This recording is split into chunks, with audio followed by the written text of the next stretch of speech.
Bonjour et bienvenue sur Objectif Zoom. Aujourd'hui, dans cette petite vidéo, nous allons voir comment tenir son appareil photo.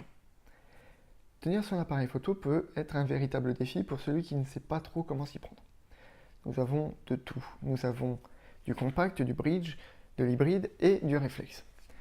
Dans mon cas, dans cette vidéo, nous allons parler de comment tenir son appareil photo réflexe.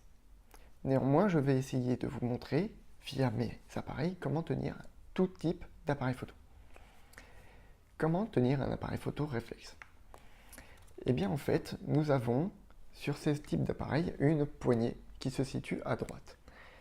Nous allons donc très logiquement mettre notre main droite sur cette poignée. À partir de là, pour certains, ça se complique. En effet, certains prennent l'appareil photo comme ça. Ce n'est pas vraiment une bonne solution. L'appareil photo n'est pas fait pour être tenu comme ça. Nous avons un viseur. À partir de cette position, je vous vois très mal prendre la photo. Alors, comment tenir son appareil? Eh bien, en fait, nous allons reprendre depuis le début. Nous allons lâcher l'appareil photo. Il faut savoir que le bon placement, la bonne tenue d'un appareil photo ne se limite pas aux mains.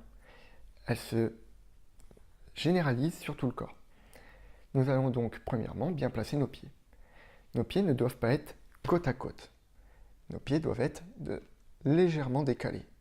En priorité, nous allons décaler le pied gauche devant et nous allons se mettre de 3/4. Le corps, nous allons le tourner de 3/4 par rapport au sujet. Dans l'exemple, au lieu de me situer face à vous comme ça, je me situerai plutôt de 3/4 comme ça.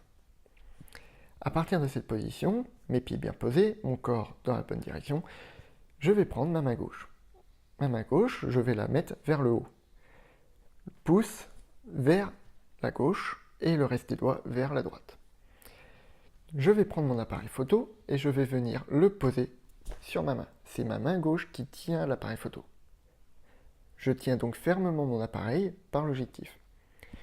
À partir de ce moment-là, deux écoles. Soit vous avez un très grand objectif et vous allez pouvoir bien le tenir grâce à votre main gauche, soit dans mon cas, vous avez un petit objectif et là, pour tenir l'objectif, ça devient un peu compliqué. Comment faire dans ce cas-là? Eh bien, au lieu de tenir l'objectif, nous allons poser l'appareil photo sur la main. Et nous allons tenir au maximum que nous pouvons l'objectif avec le reste des doigts. Comme vous voyez, j'ai mon petit doigt qui se situe un peu en mode voilà, mais c'est pas grave. Ma main droite vient se poser sur la poignée, prêt à le tenir. À partir de ce moment-là, je serre les coudes vers le corps et je suis prêt à prendre la photo.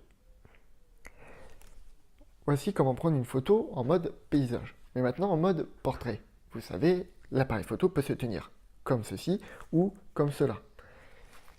Eh bien, je vois beaucoup de monde faire comme ceci.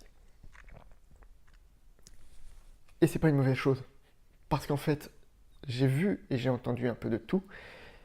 La plupart des gens conseillent de faire l'inverse, c'est-à-dire qu'au lieu que la poignée soit vers le haut, la mettre vers le bas, et donc de tenir l'appareil photo comme ceci et comme cela. Je ne trouve pas ça très ergonomique et ce n'est pas très appréciable pour le poignet. Dans mon cas, si vous y arrivez, tant mieux. Vous aurez un meilleur équilibre que si vous faisiez avec la poignée vers le haut. Pour ma part, je mets la poignée vers le haut. Je fais avec les moyens du bord.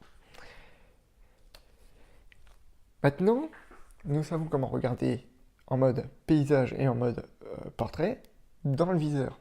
Comme nous l'avons vu, je vous ai donné la procédure à suivre pour prendre une photo à partir du viseur. Sur certains appareils, nous n'avons pas de viseur. Je parle par exemple des hybrides, certains hybrides, la grande majorité, et les compacts. Les compacts et certains hybrides ont donc seulement l'écran à l'arrière. Comment prendre une photo?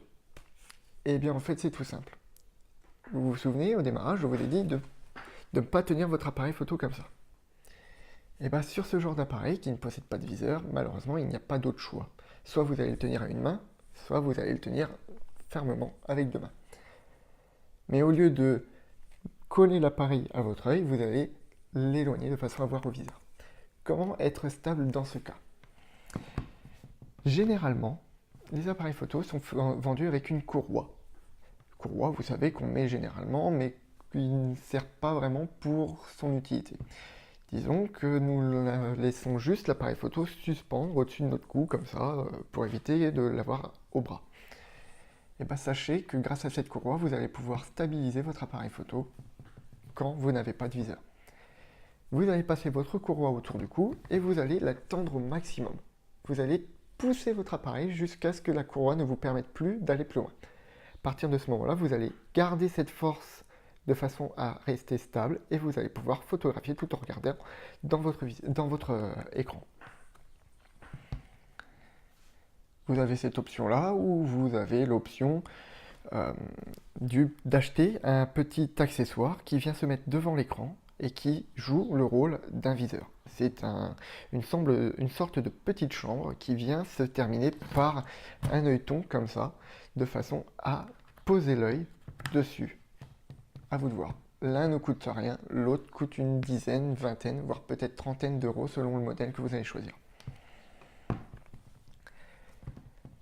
Nous savons à présent comment prendre et tenir son appareil photo, comment se placer pour avoir une meilleure stabilité. Je vous dis donc à la prochaine pour une prochaine vidéo d'Objectif Zoom.